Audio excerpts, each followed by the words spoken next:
See, what's up, everybody? This is Speaking the Facts with Charlie and JR. Hey. And of course, I am JR. At least I was the last time I checked. Yes. And to my right over there is my co-host and lovely daughter, Charlie. What's up, Charlie? Hey, Dad. How's it going? Good. Yeah. So let me go ahead and get the housekeeping out of the way. It's what we do every week, our housekeeping. That's right. First, I want to tell you that Speaking the Facts with Charlie and JR is brought to you by Kiss Wealth Now, taking care of all, not some, not half, but all of your commercial and residential real estate needs. Intro, huh? Yes. You know? So tell them how to get Kiss Wealth Now, Charlie. So you can get Kiss Wealth Now. You can call me. My number 214-738-4913, or you can go to my website, kisswealthnowalltogether.com, and you can get all the information you want to get out there. And right now is a great time because home prices are coming down, and and the market is giving some things that that it hadn't given in traditionally. So there's down payments, there's all those good things out there. So reach out to me so we can help. There you go. I also want to go ahead very quickly and acknowledge our alter egos, the Fly Guy and the Fly Girls. Yes. Don't call it a comeback because I've been fly. That's right. That's right. Don't let them get old clothes. They come back in style.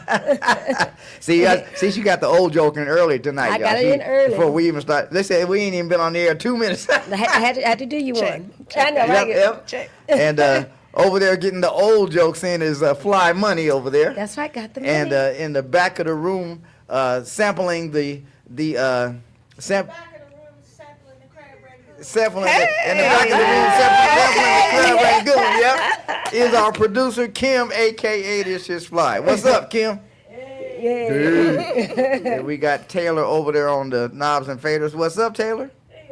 And so we are, and at that, without any further ado, since we are a little bit ish, I'm gonna go ahead and let you introduce our guest for this week. Okay, well, so this guest this week is someone that I've had the pleasure of probably seeing for, 7, 8 years. I mean, it started off at probably more like 10. Like 10 years, yeah, because I remember meeting you in Duncanville at the Metrotex meeting that used to happen at the hotel over there. Yes. And so, and it's from there, we've just had an opportunity to work together. Mm-hmm. So, of course, I like to give a little bit of information. I'll always let the host, the guest. I'm making you the host today. Hey, I'm just gonna sit over here and answer the question. I want to do that. But allow the guests to tell them. But you're a wife, you're an entrepreneur, you're a mother. I mean, you've been an entrepreneur for many years, and so. With that, go ahead and share, Miss Taisha Lewis. Wow, I need to take you everywhere with me. I know, right? I could do that. She can do my intros everywhere. I like it. Yeah, she can just go in and announce you, huh? Right, yeah. She just does it all. Sometimes it feels that way. Effortlessly. It feels that way. Yeah, it's been 10 years. So yes, Taisha Lewis. My title is Area Vice President with Key Title Group. You have known me in many capacities, right? Yes, right. Many capacities, but mostly in title. In title, yes. Closing deals. That's right. Always closing deals. We have had some interesting deals over the years. Yes. But we've gotten She'd be like, well, this is Charlemagne file. Yep, I already know. And if I said I already know, what I meant was I knew you would do what you had to do to get it done, okay? We get our deals done. That's right. That's one thing I've always admired about working with you. Thank you. Absolutely. We're going to get you to the table and press clear. We're going to bring them back to life. But it's going to happen. It's going to happen. And that's what matters.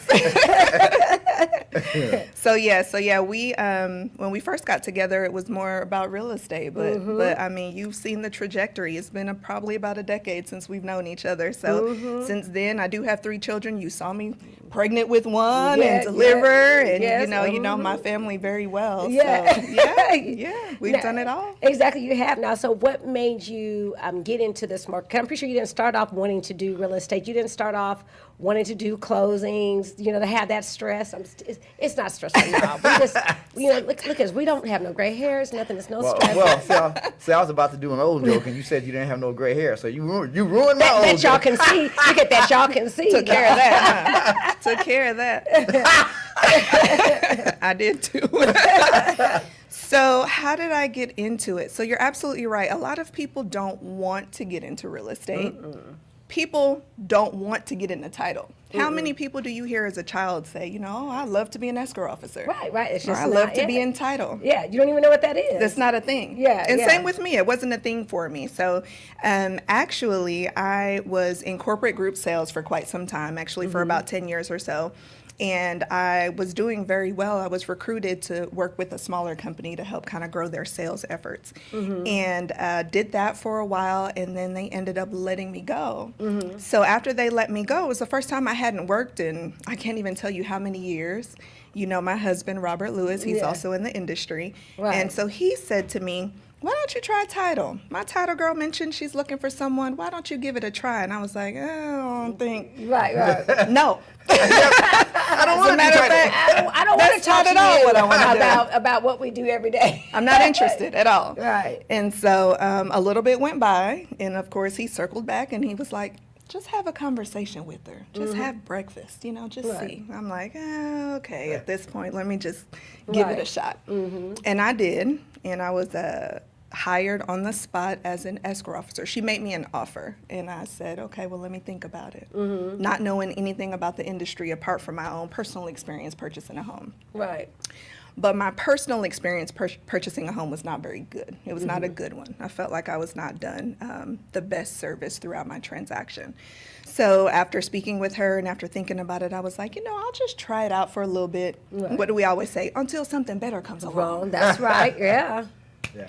11 years later, You still ain't nothing else better. Ain't nothing better came along. We just keep this is elevating. it. It got better and Yeah. better and better. So Right, anyway, yeah. that was my story, and that's how I got into where I am now. So, and you know, I know you mentioned corporate sales, and obviously your title is sales too. So you're still selling. You're still letting people know what you offer. You know, how educated you are, how much experience you have. You know, so that way they feel comfortable sending their business to you. Yeah. So you Yeah. still- Yeah, I would say your traditional escrow officer, when people think about escrow officer, they think about someone that's detail oriented and is in the office all the time.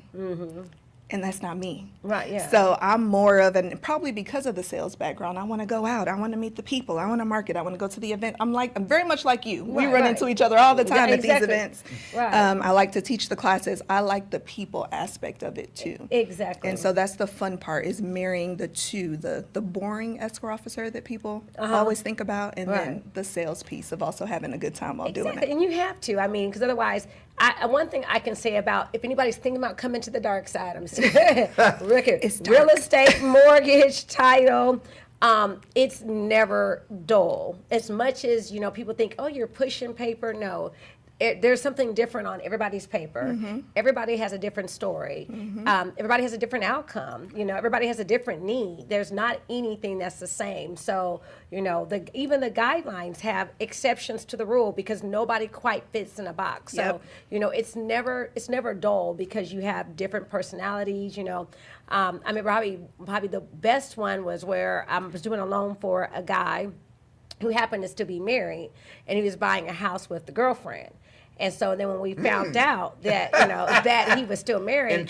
Intriguing. And Texas is a community property state, he called me. He's like, hey, I wasn't trying to do anything underhanded here. I'm like, I know you weren't.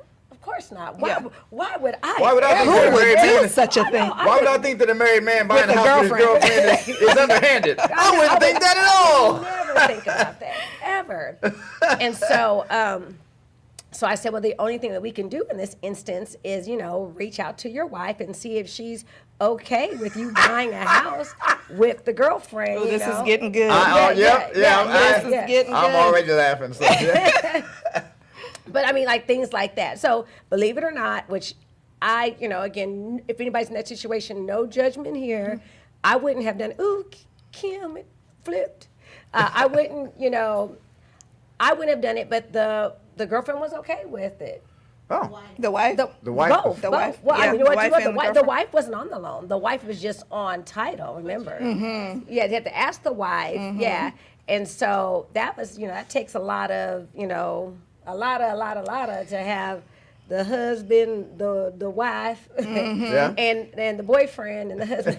And listen, Yeah. we deal with that all the time. Right, yeah. And people want to argue about it all the time, but Yeah. the law is the law. But you're right, things change all the time, and that's what kind of keeps it fun, right? You just Yes. said that Thank you. this person was on the loan but was not on the title. Mm-hmm. So I'm Billy Buyer and I'm the layman. I don't understand. So how can a person be on the a loan for a structure like a house Mm-hmm. and not be on title? How does that work? Yeah, it's a good question. So on a contract, if you have a married individual that's listed as the buyer, you're listing that person as, they're going to show up on the warranty deed, as the owner at the time that you purchase the property. However, you don't necessarily have to be on the loan. If you can be on title and not be on the loan, you could be on the loan and not be on title. So if I'm on the title, well, I won't say me, but the person that's on the title owns the property. Correct. So the title, a lot of times when we talk about title, you want to think of that as being the warranty deed. And that's the document that really tells you the legal ownership of the property, right? Okay. The deed of trust, that's the loan. So that's the document that's being signed between the borrower and the bank. Right. So that's really what's making official, what's recording of public record that you have this debt with the bank. Is there Two completely different documents. Yeah. Is there an advantage at all to being on the loan and not on title, or vice versa? An advantage. So I'm going to answer that with an example. A lot of times we have married couples where just one person is being listed as the buyer. And Charlamagne could probably speak to that more than anything else, qualifying purposes a lot of times, Okay. right? But because we are a community property state, like she mentioned, Okay. yeah, it does. What's yours is mine. What's mine is yours. Right. So even though you have that one buyer, and that's probably the with the best purchaser, credit. correct, Yes. you still need the spouse to sign the deed of trust to perfect that lien. So that person will sign the deed of trust, which remember is the document with the bank, right? But they will not appear on the warranty deed. Only the person who was the buyer on the contract will appear on the actual warranty deed. Okay. I'm going to throw a caveat in that. It doesn't mean, though, that the spouse that doesn't appear on the warranty deed does not have legal ownership in the home, Yes. because it's a community property state. state. Yeah, exactly. Now, if it weren't, and I'm just asking these questions so y'all can soak up this information, but say this were not a community property state, Okay. then the person that's on the title would really own the house, regardless of who's making the payments. If you're on title and you're on the deed, then you have ownership. Correct. Yes, that is true. And Okay. so we deal a lot with people who are moving here and are coming from a state that's not a community property state And and they don't don't quite understand. understand what that means. They may purchase a home and they may think they are the sole owner of the property even though they are married. And if it's their primary residence in their homestead, then at the time they turn around to go sell that property, we start asking about the spouse, kind of like Charlamagne just said. And then there's an uproar because, well, no, I bought this home on my own.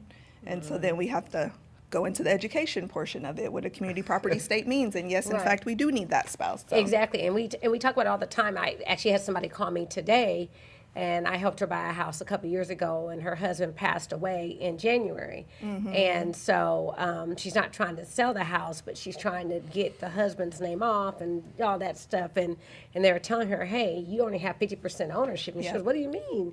And it's just like, well, you're going to retain your ownership, but his ownership goes to, his heirs. Yep. His heirs, Yep. yeah. And those are one of the hardest conversations to have in our industry, at least personally for me, because I understand, husband and wife, they've owned this property.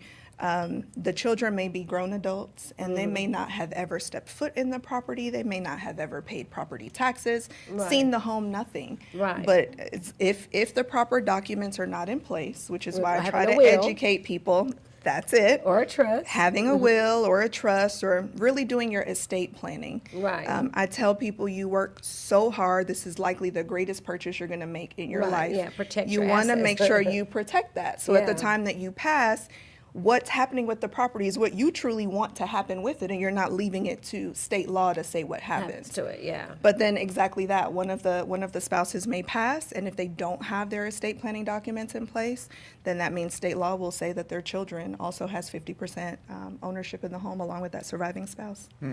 So Yeah. I hope everybody is soaking all of this up, because this is good information. Really, Right. this is definitely a speaking the facts moment. That's it. You know. And so now, how do they, because we're dropping gems here, but how does someone get in touch with Key Title, right? Yes. And if they have, because I'm pretty sure a lot of people have family members out there who own homes, but they want to talk about a will. Do you guys have an attorney at your office? We do. We have attorneys at our disposal. They can reach out to me, Okay. and we can kind of have those initial conversations to see what's the best route for them to take, and then I can pass them on to the appropriate parties. But yes, Okay. ma'am. See, that's very, very good. So, phone number, email address. Yes. Go ahead and share it with the audience. My cell phone number is 713-517-6261. You can text, call me at any time. And then my email address is taisha@keytitlegroup.dfw.com. And I'm on all social media platforms as Now, well. do you have focus time? Because you said they can call you at any time. So, do you have focus time? Thank you, Charlamagne. 'Cause I'm working on having my he was about to time. be in a heap of trouble. Thank you. And she knows we've worked together, so she knows we both emailing at 10 o'clock at night, and we know we're not supposed to be. Focus hours. I do have focus hours. I will say, if someone reaches out to me, and I have 3 children, and I have a husband, and we are very busy outside of our work lives, Right. I will let them know, at this point, I'm unavailable. However, I will get back to you Doing the next day. Correct. Yeah, And I'll she give you a will. time frame. Yes, yes.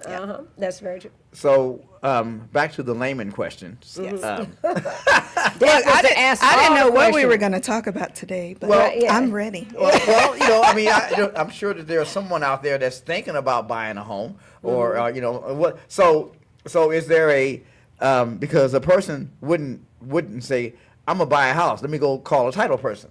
They, Correct. you know what I'm saying? Right. They would call either a realtor Realtor or lender. or who would they call? They would call a realtor or like lender. a mortgage or a lender. That's right. Okay. Okay. So now, if a person already owns a home, would there be an instance for them to call title directly, call you or call your office Yeah, directly? absolutely. If they own a home Uh-huh. and they want to call, they can absolutely call us. It doesn't necessarily have to be a transaction that's going through a realtor for a title company to be an appropriate call to make. So there are times when we have people that are FSBOs. I mean, we all know FSBOs, for sale by owner. And those are individuals that are selling their property that have elected not to use a realtor for whatever reason.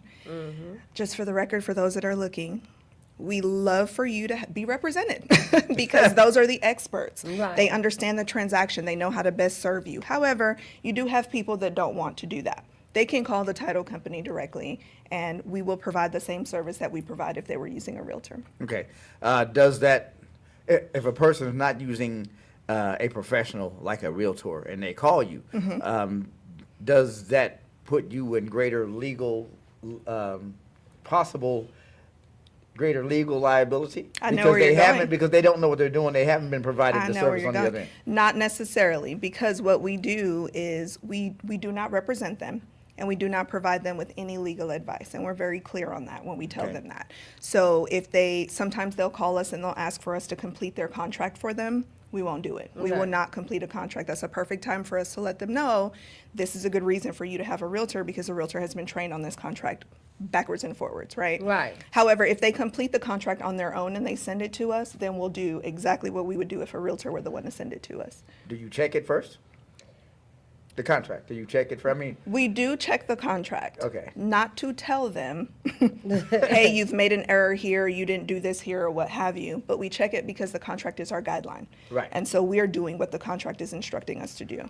If something is unclear, we'll ask for clarification. okay, that's where I was going in. If something is done incorrectly, you would be forced to Ask tell for them. clarification. Yes. Yeah. But we will not tell them what to do to best serve them.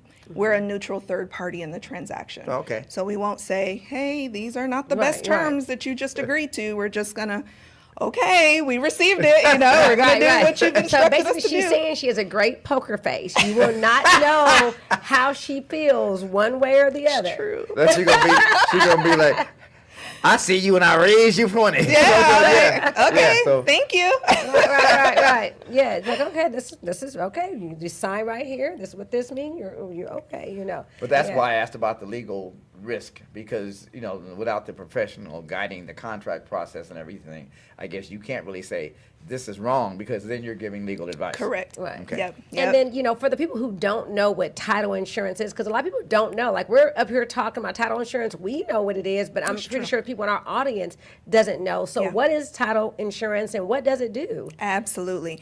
So whenever I teach classes, I liken it to other types of insurance. It's an insurance, right? It's title insurance. We're an insurance industry. So think about when you have an auto policy, a home policy. Those are things that cover you when what happens? An Anything that- accident, a or godly act. exactly, you have a hailstorm, or your home, you know, catches on fire, or whatever the case is. At that point is when those policies come into play. Right. For title, we actually do the opposite. What we do is we do the work proactively on the front end. So once we do get that contract, whether it be from, you know, Bill or the realtor, Right. we open title and we are scouring all the county records. We're looking through everything to see what we can find on that property and the owner. A lot of people don't realize we search the owner as well, not just the property. So we're searching for any liens, encumbrances. We are looking for if there's any abstract of judgments, child support liens, divorce decrees. We talked about divorces. Right. You know, affidavit of heirships, probates, all of that. We're scouring the records, we're pulling all of that, and this is what our examination team is doing in the background. And they do a really good job doing that and then putting together a report that lets us know what they found. Their diagnosis, no. Correct.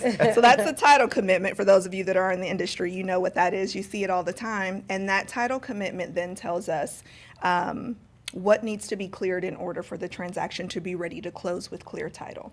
And Okay. then we take the steps to clear it so that it's ready to close. So that's what I mean by we do all the work on the front end to provide peace of mind to the buyer. So in the event that anything pops up after closing, they know that they can rely upon their title insurance policy within reason. Right. Still have to file a claim, so on and so forth.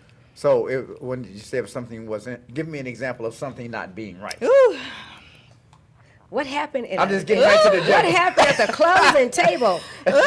okay. Because- This is the young and the restless. These stories are young and restless. Well, I was you about know. to ask her for her weirdest, you know, title experience, but I was going to save that When for somebody the. said this was their wife and it really wasn't their wife. Okay. It was it, yeah, Okay. you know, I'm like- We've had it happen. We have had it happen.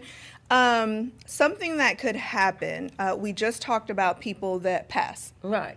And let's say that you closed a transaction, you did not use a title company. You didn't Okay. get a title policy, because you can do that. You can shake someone's hand, sign a deed, get it recorded in the county, and that transfers the ownership. Doesn't mean title is clear. So sometimes we have transactions come across our desk that people have done that. By the time it comes across our desk, because that next person is going to sell it, we are finding all these things that have happened in the history of the home that were not taken care of because they never closed at a title company. And then at that point, we're trying to get things right and fix it so it's clear title for us to close. So one thing would be, we're talking about deceased people. Let's say that a person passes and they had 5 heirs, but only 4 signed the warranty deed conveying ownership to the new buyer. Okay. The buyer may have owned the property for years, and then they go to sell it. You know, our little worker bees in the background, they're doing their thing, they're searching, and they're like, we just cannot find where this 5th person has conveyed their interest. That would be something that would pop up after, Okay. where that 5th person could resurface and say, I'm still owner of this property. And okay, so now let me go down that rabbit hole a little farther. Let's just say this 5th person has passed away, Okay. and That would be, I hate to say a blessing, but, Well- you know, well- for the people well, who are, you know. yeah, I'm just saying, Yeah. would that person's this being a community property state, would that person's heirs Their have heirs would- have Yep, their interest That's was correct. the It just heirs. keeps going. It just keeps trickling until it stops on a living heir. So yes, it will continue. And we've had that happen where it's been an heir. I had one, and the realtor's probably going to be on here, but had 14 heirs. 14 heirs. And Wow. so we had to track each one of those individuals down. I tell people all the time, nobody's interest just goes away. There's always something that has to be done and recorded to address their interest. Okay. Sometimes people think a death just means, oh, I just got it because they passed.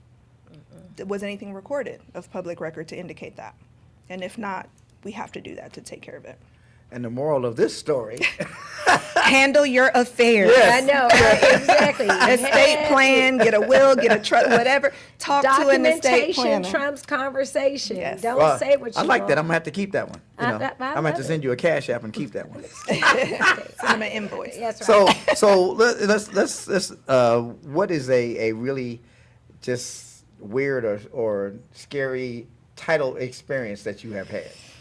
Ooh, let's see. Man, I've had so many. You would ask me that now. See what I can draw on. Probably around deceased people. It's always around deceased. yeah. It's always around deceased. I don't know if this was my craziest, but it is one that I had that it was a married couple. Again, we're going back to this. So again, handle those affairs too. Yeah, exactly. Especially if you live in Texas. 'Cause in Texas, you is or you ain't. There's no such thing as separated, almost, did not, could not. As long black as you and white. are legally married, you are legally married. Doesn't matter if y'all ain't lived together in 20 years. Correct. If you're married, you're married. Yep. And that's this story. So this was an elderly gentleman. He was going into care. He needed to move into care. He owned his home. His family was helping him sell the home so that he could afford the care that he then needed for the rest of his life. So they were under contract the whole nine, and his daughter was helping him with the transaction. Completed his information form where we gather all the information from him that we need to close or process smoothly. And indicated on there that he was single. And so then at closing, we're done. We're done. We've gotten everything we need. We're ready to close. Lender was done. We got docs, the whole nine. He comes into closing, and there's a document you have to sign at closing called a marital status affidavit. Please don't lie. On the marital status affidavit, he did not lie, and he indicated on there that he is in fact married. Oh. All the documentation we've gotten up until this point indicated that you were not married, and he was in his 90s. And so, okay, great. Your wife, where is she? Is she in a place where she's able to come in and sign the warranty deed? At this point, we're talking about how can she convey the ownership that she has over to the new buyers, right? We have no indication there's an issue. Oh, we've been separated for 36 years, and I have no idea where she is. Oh. So now this changes the scope of the conversation, right? Right. So the family's like, yeah, I mean, she's been gone for 30-something years. Doesn't that mean she's abandoned her rights, so on and so forth? What did I say earlier? It doesn't just go away. Right, Something yeah. has to be recorded. Long story short, we were able to find this wife. And she came to the title company and was demanding her money. She wanted her money. She had not seen this man in 36 years. Dang. And she demanded half of the money, or else she would not sign anything. And she got half the money She demanded half of the money. Yeah. after 36 years. After Yeah, I mean, 30-something he years. stayed married to for 36 He years. did. That was his bad. Yep. That's why I say handle Unfortunately, your affairs. Yeah. So now, for people who probably are wondering, because people think about insurance, and most insurances you do pay monthly. Life insurance, car insurance, vacation. I mean, there's all these insurances that you do pay monthly to Yeah. keep. So explain how title insurance works. Yeah, that was a good question because I wanted to know that too. Oh, well, see, I'll come up with another one for you. So, yeah, very good question, because in the state of Texas, you pay for your title insurance one time, and you pay for it at the time that you close. And so here's a very interesting fact. You pay for it at the time that you close, and it covers you for the entirety of the time that you own the property. So 20, 30 years down the road, it is still a good title policy, as long as ownership hasn't transferred. So, because usually with insurance, if there's a claim, something is paid out. That's not the case with title insurance. So- Possibly. If the buyer is going to suffer a financial loss, let me just give you just kind of a generic example. Let's say, for instance, you purchased a home. Charlemagne sold it to you, though, because there's going to be an issue, and I didn't want to say I'm going to be the seller, so we're going to say your daughter was the... How'd you know she sold me a home? She sold it to Because you. she sells everybody a home. Though. True, right. So let's say 2 years ago, she had the roof replaced on the home, and she didn't pay the roofer, not me, her. Oh, She didn't pay the roofer at the time that she, sold the she- home to you. Prior to selling the home to you, she didn't do it. So you are now the owner of the home. The roofer has at this point come around to say, I'm ready to collect on the debt that's due to me. They may file an they may have tried to reach her a few times. She didn't respond. They're like, you know what, we're going to go ahead and file an abstract of judgment or, some sort of lien on the property. Because we want the public to know that this debt is owed to us in the event that this property is sold or what have you. But remember, at this point, who's the owner of the property? You. Not her, yeah. right? Right. But they're still putting it on the property. So now you turn around, you go to sell the property because you don't even know they did this. You didn't know the debt existed. You don't even know it's been filed because you don't receive anything to let you know it's yes. been filed. You could be years down the road, you go in and sell the property or try to sell. And at the title company, we find that abstract of judgment. So we're looking at you for payment. Hey, there's this roofer. Title is not clear, and it won't be clear until this roofer is paid or this is released in some way, shape, or form. And I say, I'll be right back, and I go hunting for her. But you don't know her, right? She got her money I'm and going to find her. she lives in Alaska at this point. She took her money and she done ran off, you right? know. I'm in Dubai. I'm on the beach. But let's say that you are, let's not even say you're selling the property. Let's say you're refinancing it because title has Okay. to be clear for that as well. Okay. So you're going to stay in the home. So you say, you know what? I need to go ahead and just get this transaction done for whatever reason. You pay the roofer for the abstract of judgment, right? Okay. You have suffered a financial loss. If you had a title policy, you could file a claim. Remember, it's a claim, so it still has to go through Has a to be claim processed. process, Yes. right? So we don't guarantee anything. Right. But that would be a circumstance. Let's say that abstract of judgment was actually recorded before she sold it over to you. That's something you would have expected the title company to find Right. and clear, so If that they you didn't. could have clear title and that peace of mind we talked about earlier. And let's say they didn't. You file that claim to be reimbursed for the financial loss Okay. that you suffered. So Okay. yes, you could receive a Okay. payout for that. Okay. Right, and still, the moral of this story is to use a real estate professional. Yes, Right, and a right. title You know, company. and a Those, title those company. handshake deals are You know, dangerous. Even within family. People think, oh, this is my grandmother. I would know say, she especially in family.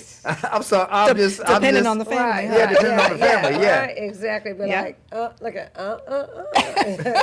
So now, our industry, though vast and wide, is still small. You know, we have to get continuing education. There's things that is required for us to do our job. So with title, what is, maybe there's somebody in the audience that maybe, it's like, I've never thought about this career, maybe I want to get into it. So what kind of education is required? I know you said that you had a meeting, but, but then since then, a lot of things have changed Yes. and a lot of requirements are in place for you to even do your job. Yes.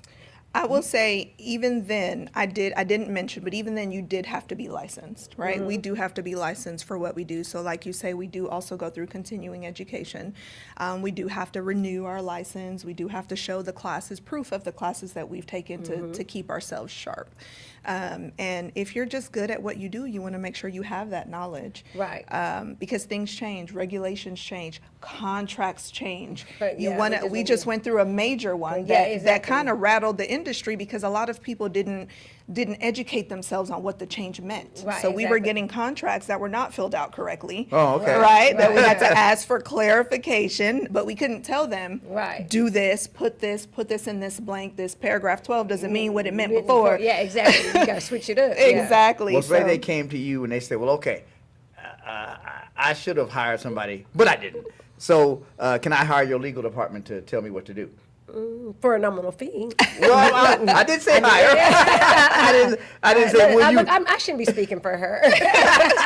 If you didn't and you want it now, There are some real estate attorneys that will charge, like, for them to review your contract or for them to write your contract. Yes.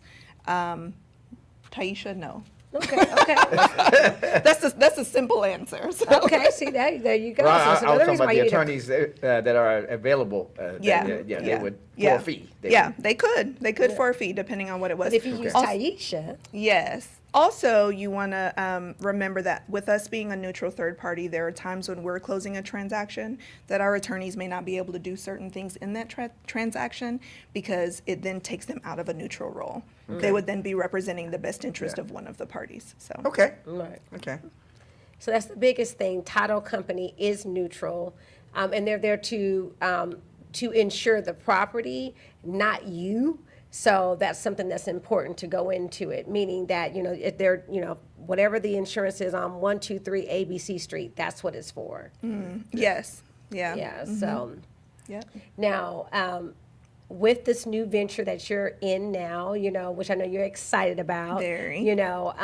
What is it, probably the biggest thing that you want to share with them that you guys are offering, and to, obviously you're catering to real estate agents and or somebody who is going to do a FSBO. What are the things that you guys do outside of just the title insurance? Yeah, and just to add on to what you just said, realtors are a big piece of what we do. But of course, just like you, we'll do, commercial transactions. We work with developers, we work with builders, it runs the gamut. Right. So a lot of times people think, oh, it's just realtors or it's just residential. No, It's everything. It's Yeah. everything, yeah. Land. I was just thinking the same thing, land, developers, the whole nine. So. Yeah. The most exciting piece about what we do and what I'm doing now, the new endeavor that I'm in right now is being able to, a big thing that's important to me is being able to make an impact. Making an impact is a huge thing. I never want to feel like a number. I never want to feel like what I'm doing is monotonous. I love problem solving. I love being able to look at a situation, a process, and say, you know what if we do this? What if Right. we tweak this? What if we change this? How do we make things better? Right. And how do we add value to those that are our clients? Any of my clients should be able to tell you that I'm about adding value to what they do. It's not just about what they can bring me. I want it to feel mutually beneficial. Right. I want it to feel like they walk away with, oh, I learned a new piece of this, or Right. she educated me here, or she helped me tweak this in my business, and so now I'm able to, you Right. know, advance in this way, shape, or form. So that's a big piece of what we're doing. The team that I'm working with has a vast amount of knowledge. Honestly, there are people on my team now that, and by my team, I mean in the office where I am right now, that's been doing this for decades. Right. So the amount of knowledge that they have is just incredible. And Exactly. then the ability to scale that to not just service just where we are or our current clients, but then take that Yeah. on a wider scale. So yeah, I'm And y'all, excited. and by the way, there are two vice presidents sitting here, so I wanted to bring that to the forefront, and I wanted to just definitely take a moment and just give both of you a little some flowers while you're here. you. Thank You know, it is for me it is edifying to see people with our color skin, be they male or female, ascend and go for their dreams and their goals and accomplish it. But it especially warms my heart to see women do it because, that just veering off for a second. But I always say that I think that black men have failed our community. And I love to see black women stepping up and healing, because like you said, if you're adding value, someone is actually getting some healing from that process. They're getting, they're not just buying something. They're Right. growing spiritually. Yeah, they're yeah, growing on the yeah. inside. It's the You know, experience, yeah. and so anytime somebody can give that to someone else, it's Yeah, hey. Yeah, Yes, You sir. know? Yes, sir. and so and how long have you been a vice president? Oh, so this is actually a new role for me. Oh, okay. Yeah. So I just actually started this role just last month. So I'm extremely excited. I know, Thank right? you. Yeah, Thank you. yeah. Thank you. Yeah, it's really been a blessing. And I'm super excited for it. And you mentioned just the community and the effect that it has on the community. And that's one thing I'll say about deals that like Charlemagne and I were working together is we worked with a lot of people who never even thought home ownership was attainable, right? And that's something that I'm passionate about because I was one of those people at one point. Right. My mom, I was a single family, Yeah. it was just me and my mom. We lived in Brooklyn. And of course in Brooklyn, Yeah. Home ownership, where I was raised, was Right. not a common conversation. There It was aren't a not- lot of them in Brooklyn. Right, yeah. You know, it's No. a small place. It wasn't. It Yeah. wasn't even anything you even thought about, right? Right. Yeah. So it wasn't until after I went to undergrad at Colorado State. So I was an undergrad at Colorado State, and my senior year, I was in a program where I was blessed to receive a job offer my senior year. So I had a job coming straight out of college. It was going to be in Texas, in Houston. And so my uncle, I remember saying, my mother had never owned a home. I remember my uncle saying to me, why don't you purchase a home? I'm like, what? Me? Who? Yeah. Purchase a home? No, that's not even. And he Right. said, why not? I was like, Couldn't come up with a why not. I couldn't. Right. I had no reason for a why not. And my spring break, my senior year at Colorado State, I came down to Houston and met with a realtor and started looking for a place. Right. And remember, I'm from New York, and then I lived in Colorado, and then I'm in Texas, and I'm like, do they know these homes are too cheap down here? I don't think they realize this. Now, how much is it? Yeah, I was like, let me hurry up and put some earnest money down before they realize that this is just way too cheap, because these Right. homes are real cheap. And this Right. is actually something I can do. Like, at this point, I'm like, oh, I can Yeah, actually you do can this. Right. So on that spring break week, I wrote a check for a KB home. You Right. remember KB Yeah, I home? remember KB Homes, yes. I wrote a check for a KB home new build. How much and is it, $500? $1,000. Oh, yeah, oh shoot, my first house was Fox and Jacobs, and my earnest money was $500. Was it? Like, I'm like, woo, we dating ourselves. We're way back in the day. $1,000. Yep. Well, and so my earnest money was $500, and that was what, 2 years ago, a Yes, year and a half yes. ago. So, Yes. but I had, you must have some good representation. I had the pushy daughter. I know what I'm saying. You're gonna buy a house. Because I don't know. I blew it off. It was like a house, and I just kind of right. you know. And so she probably pushed for 2 or 3 years, probably, you know. And every so often she would push, and if I didn't move, she would go on. And Yeah. But then this last time, she called and she was like, "Dad, you got to go see this house." So I was like, "Okay, so let me go see the house." That's the exciting Right, part yeah. of what we do. Seeing people who Exactly. didn't think it was possible, Yeah. and then they sit Right. across from me at the closing table, and they're ready to jump outside of themselves. They're so Right. excited. Exactly. And then Yeah. that scales to when the Right. first time they sell their home, and then they buy, They'll their buy dream another, home yeah, or they their just keep first growing. investment property or, multi-unit. It goes on, and so that's what really makes it feel so fulfilling. Exactly, and it is. Now, what about, so you've been doing this 10 years. Mm-hmm. What do your kids think? Because they get to see mom and dad do this. So is this something they're like, oh, yeah, we don't ever want to do this? Or is there anybody out of the 3 kids kind of interested? Yeah. So it's kind of interesting. I mean, you know how it is. You have children, how they change and they grow and they evolve. Our oldest son he'll be 20 tomorrow. Yay. And Wow. initially he was like, I don't want to do anything with real estate. Like, he just was not interested whatsoever. He's a sophomore right now at UNT. And he informed us just a few months ago that he changed his minor to real estate. Okay, go And ahead. so now he has some interest in real estate. And now, I think that they've been able to see Right. what we can do personally, the Right. homes, because not only do we have, our home, but we have rental properties. We Right. own an Airbnb. So they see the Right. different aspects and how dynamic it could be. And I Right, right. remember a conversation we had with him one time, because the kids, that they want the money, right? Right, yeah, He yeah. was like, I'm going to drive a Bugatti. And I'm Yeah, like, yeah, yeah. This was when he was a little bit younger. And I had a conversation with him, and I said, name any person who you admire in terms of their wealth. Everyone, he's very intelligent. Everyone that he named, I was able, and before even knowing who he would name, I knew I had my argument. And everyone he named, I said, do you understand that that person owns real estate? Do you understand that they were able to build their wealth off of a real estate portfolio in some way, shape, or form? Somehow, some way. yeah, Right, that's true. whoever you name. And so everybody he named, I'm like, let's look it up. Right, right. Let's look up what they've done in real estate and how that's contributed to the wealth that they have, Right. and how you build generational wealth based off of that. And I think once he saw that that was Right. a thing, yeah. And now, Right. and my daughter, same thing. She's open to it as well. Now the 7-year-old, he's 7. Yeah.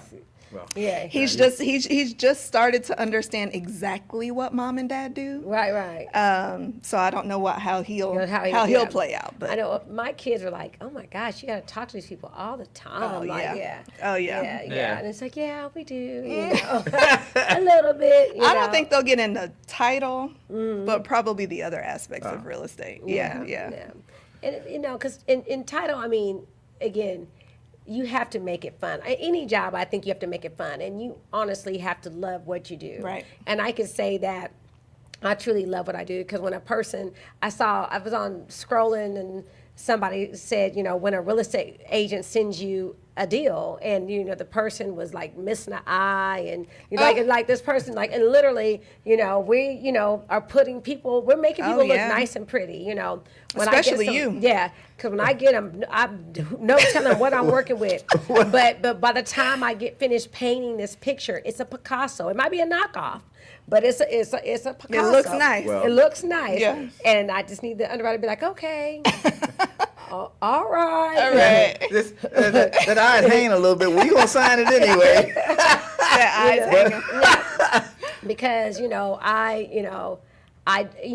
I definitely fight. I'm like you. I mean, if I see the value in it, you know, I'm fighting for you. Okay, I've seen you do it. Let's tweak it like this. Well, let's do it like this. Because I want everybody to walk away and know what, you know. Which is why you're number 6 in the state of Texas. yeah. That's right. Well deserved. Yay. Very well deserved. I don't know if y'all realize that Texas is the second largest state in the union, and it seemed like it's the first to me. When I got here, I drove there's a for whole country right ever. here now. Yeah, Right. but Sounded like to Shamar. be The number 6 country. in selling homes to people, not just first-time home buyers, but you know, Second, just third, to that is a huge accomplishment. I'm getting old. That's what that means. Well, you know Like, what? You know know what? what She that admitted means. that. Seasoned. You're seasoned. It's I not need you old. to take down the day and time, because she admitted she's getting I old. know, I'm seasoned. I'm just like, you know, and it's funny because especially when you get in rooms, we have to talk about it. So she's a little bit younger than I am. You couldn't tell though if you looked at us. I know, right there. Thank you. You know, black don't crack unless you smoke it. But you know, when you're in rooms and you're starting to like, oh wow, there's people younger than me. I'm like, wow. Yeah. Yes. Yeah. Yes. Younger than you and doing what we do, which means that they're not just Right, they're teenagers. No, they're They're- ready. They're coming. Like, okay, what can I do? And so that going back to education and experiences, I love being able to help someone do, like, there's no gatekeeping. Like, whatever I do, I'm sharing it. I want big everybody on to that. know, because that's how we're going to, how we're going to grow. And Yeah. kind of going back to the conversation that we were talking about earlier, probably a couple conversations back about owning and creating that wealth. You know, the message is still for the Black and Brown community is to realize what we can do together. So that way in our community, we won't be the lowest for home ownership. You know, because we talked about these numbers before, but you know, Black and Brown community, we own less homes than our counterparts. Right. And it's because when we apply for a loan, we want to see what we can do by ourselves. Yep. Yeah. We're not trying to see what we can do together. So we Yeah. got to change the narrative. And it's okay to do things together, because at the end of the day, when we're talking about real estate, it's a business. Yes. And everybody wants to start a business. Yeah. And imagine that buying a home could be a business that can be funded. Yeah. Because you can get down payment assistance and you can live in that home. And when that business arrangement does not suit you or the other party anymore, you can sell that home Make a move. and walk away with your investment from that business. Right. Like, hey, Yeah. together doesn't sound so bad. And when you say that, there are some cultures that come to the closing, and it is remarkable how they've pooled their resources. And it may be cash they're purchasing this home, not even finance, but it's because the family or the community has come together. Correct. For them to be able to get this investment. So Right. you're absolutely right with Right, that. and sometimes they buy homes and they don't even really know one another. It's just like, hey, let's do this thing, you know? I mean, you have that where in these cultures where they say, you gonna do this and you gonna do this, and they just say, okay. They're helping someone they barely even know. We ask somebody to help someone we don't know, we talking about what they Where they I come know. from? Who they people? I know. Why ain't nobody else? Why helping you us? asking me? Nobody helped me when I didn't. Right. Yeah. But we, unfortunately, this Oh, is a good wow. conversation. But unfortunately, We got there we already? we don't have to go Dang. home, but we got to get We the didn't out of here. We didn't realize how awesome So- our guest Yes. is. Like she is just Yeah, rocking so, with the time. but flew Taisha, by. thank you so much for Absolutely, coming my and spending pleasure. your time And with one us. last Yes, time, sir. your phone number, and can you put across the screen for those, your phone number and how to get in contact with you? And she's going to put it across the Absolutely. screen so that way Absolutely. the audience knows. So phone number is 713-517-6261. That is my cell that comes directly to me, 713-517-6261. If you'd like to email me, it's taisha@keytitlegroupdfw.com. Thank you so much, Taisha. We've got to get out of here, but Yes, we sir. will Yes. be back next week. Same facts time, same facts channel. That's right. And love yourself so you can love somebody else. So we hope to see y'all next week. And of course, if you guys ever want to come on the show, please reach out to us. We'd love to have you, and we would love to have you back. Oh, great. I would love to come back. Yeah. Yay. See y'all next week on Speaking the Facts with Charlie and JR. We got to go. See y'all. Bye. Bye.